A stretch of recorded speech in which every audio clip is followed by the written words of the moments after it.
આપ કોર્પોરેટર સેજલબેન માલવિયા વરાછા કાર્યપાલક ઇજનેર કમલેશ વસાવાની ઓફિસની બહાર ધરણા પર બેસી ગયા। સુરત મનપા વોર્ડ નંબર 4 ના તૂટેલા રોડ રસ્તા પરના દબાણો, તાપી નદીમાં ઠલવાતું કેમિકલવાળું પાણી, ગટરોના ગેરકાયદેસર જોડાણો, રેસિડેન્ટ સોસાયટીમાં ચાલતી ગેરકાયદેસર કોમર્શિયલ પ્રવૃત્તિઓ બંધ કરાવવા માટે વારંવાર રજૂઆત કરી છતાં અધિકારીઓ કામ નથી કરતા, જેનાથી ત્રસ્ત થઈને આમ આદમી પાર્ટીના કોર્પોરેટર સેજલબેન માલવિયા આજે વરાછા ઝોન ઓફિસે કાર્યપાલક ઇજનેર કમલેશ વસાવાની ઓફિસની બહાર ધરણા પર બેસી ગયા હતા।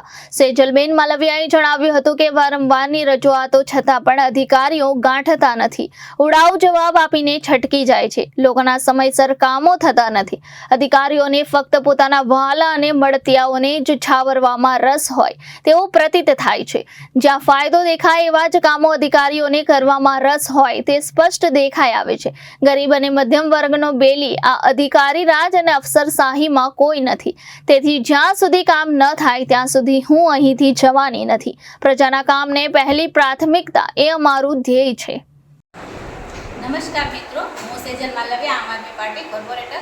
આજે હું વરાછા ઝોન એની અંદર કાર્યપાલકની ઓફિસની બહાર બેસેલી છું।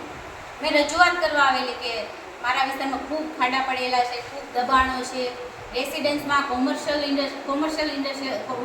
થઈ રહ્યું છે, તો એના માટે હું રજૂઆત કરવા આવેલી। તો વસાવાભાઈ અહીંયાથી નીકળી ગયા કે જોઈ લેશું એવું કહીને નીકળી ગયા।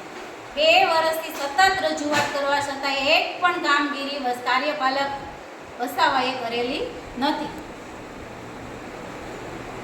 મારા વિસ્તારમાં રેસિડેન્સમાં કોમર્શિયલ ઇન્ડસ્ટ્રીયલ ઘણી જગ્યાએ બનાવી નાખી। નાના માણસોને ક્યાં રહેવા જવાનું? નાના માણસો અમને રજૂઆત કરવા આવે કે આ લોકોએ શું કરે છે, આ લોકો પાલિકા અમને હેરાન કરે છે। રેસિડેન્સમાં કોમર્શિયલ કરી નાખ્યું છે, જનતાનગર સોસાયટી છે, આદર્શનગર સોસાયટી છે, ગોપાલનગર સોસાયટી છે, વિઠ્ઠલનગર સોસાયટી છે, આવી કેટલી સોસાયટીઓ છે જ્યાં આવી પ્રવૃત્તિઓને આ લોકો પરમિશન આપે છે, ખુલ્લેઆમ પરમિશન આપે છે। અનેક વખત રજૂઆત કરેલી છે। ત્યાર પછી ગેરકાયદેસર ઇન્ડસ્ટ્રીયલની અંદર ગેરકાયદેસર કનેક્શન હોય છે એને કાયદેસર કરવા માટેની 2 વર્ષ પહેલાં રજૂઆત કરેલી। મહાત્મા ઇન્ડસ્ટ્રીયલ, શ્રી કૃપા ઇન્ડસ્ટ્રીયલ કે કાયદેસર કરો, કારણ કે તાપીની અંદર જ્યારે પૂર આવે છે ત્યારે આખા સુરતની અંદર ડૂબાડે છે, સુરતને ડૂબાડે છે। આવા ગેરકાયદેસર કનેક્શનોના લીધે વધારે તકલીફ થાય છે, લોકોને ત્યારે ખૂબ તકલીફ થાય છે, લોકોના જીવ પણ જાય છે। તો એની રજૂઆત હતી કે તમે આખા વર્ષની અંદર તમે કામગીરી નથી કરતા, જ્યારે પૂર આવે છે ત્યારે તમે દોડવા મળો છો। કાયદેસર કનેક્શન કરાવડાવો એના માટે રજૂઆત કરવા આવેલી। ત્યાર પછી મારા વોર્ડની અંદર ખૂબ લારીઓનું દબાણ છે, ઝડફિયા સર્કલ, ભક્તિનગર સોસાયટી, ત્યાર પછી આપણે રચના સર્કલ, વડવાળા સર્કલ, ત્યાં લારીઓનું ખૂબ દબાણ છે। એ લોકો ફક્ત ને ફક્ત ત્યાં કોને ખબર દબાણ વિભાગ શું કરે છે? વસાવાભાઈ એક પણ કામગીરી નથી કરતા। અનેક વખત રજૂઆત કરી, અનેક વખત લેટરો આપેલા છે, એક પણ કામગીરી નથી કરી। ઝીરો કામગીરી છે વસાવાભાઈની, ઝીરો કામગીરી છે। મારા વોર્ડની અંદર એક ખાડા બાબતે લગભગ અમારે 10-20 વખત ફોન કરવો પડે કે અહીંયા ખાડો છે, અહીંયા ખાડો છે। 20 વખત ફોન કરો તોય નથી પૂરાતા ખાડા।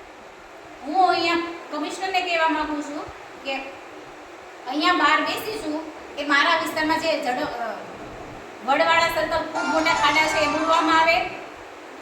મમતા પાર્ક 3ના ગેટની સામે જે ખાડાઓ પડેલા છે એ પેચઅપ કરવામાં આવે, અને સાઈનાથવાળા રોડે જે ખાડા છે એ પેચઅપ કરવામાં આવે। જ્યાં સુધી નહીં થાય અને દબાણો દૂર નહીં થાય ત્યાં સુધી હું અહીંયા બેસવાની છું। Bureau report, Janadesh news, Surat.